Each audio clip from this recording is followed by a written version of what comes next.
It's like, above and beyond all of this, it's like, how do we make sure that we're using all the products that are created? So we're not, such, I mean, obviously in the US, we do tend to overconsume, but how do we make sure that these products are then actually being used and not dumped? And that's where I really love the sustainability aspect of it. That, the fact that products that were already created would then have a life beyond, maybe what they originally thought they were going to be. Because for any of the gentlemen that are out there listening to this show, and there are many, Dana, believe it or not, the average price of a bra is about $60. The average price of a box of tampons or pads is about 10 to 12 at this point. That's expensive. That is not something that you buy once and you're done. That is something that every single month you need to have a budget of almost $100 just to be able to physically take care of yourself as a woman. And that's not part of the conversation we ever hear about. Again, you said people hear bras and they're like, oh, it's sexy. It's always Victoria's Secret.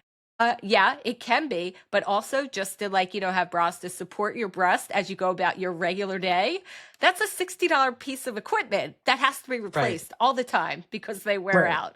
And I really love that, we're able to have that conversation and actually tie it into the sustainability aspect again. It's like when that stuff is done, then what happens to it? Can somebody else use it? Because obviously they're not donating trash to you people. When you hear about gently used items, it doesn't mean looking through your drawer and finding like the crap that is falling apart.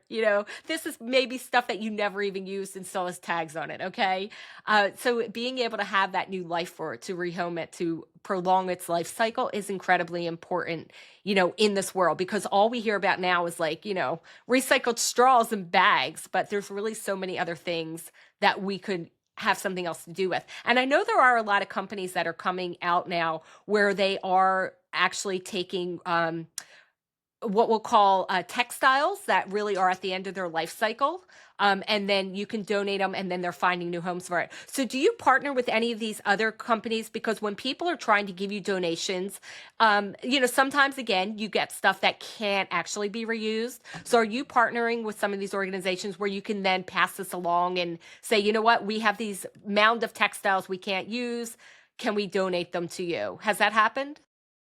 Yeah, well, for years we worked. There's a company though called the Bra Recyclers. So they would take, if people, again, there's like a quality control issue here, right? Is we're relying on people to, we recommend, if your gently used bra that no longer fits you or isn't your vibe for whatever reason, it doesn't matter, right? Like people change, grow out of bra sizes more often than pants and t-shirts, and bra sizes can fluctuate for so many reasons. So whatever the reason is, if it's a bra that you would gift to your best friend or sister, okay, without them going, oh, this is in really bad shape, right? With them saying, okay, I can wear this, then we want it, right? But our volunteers and our team still have to do quality control, right? When we're talking about millions of products, there's still a discerning requirement that we have to take a bra through the process.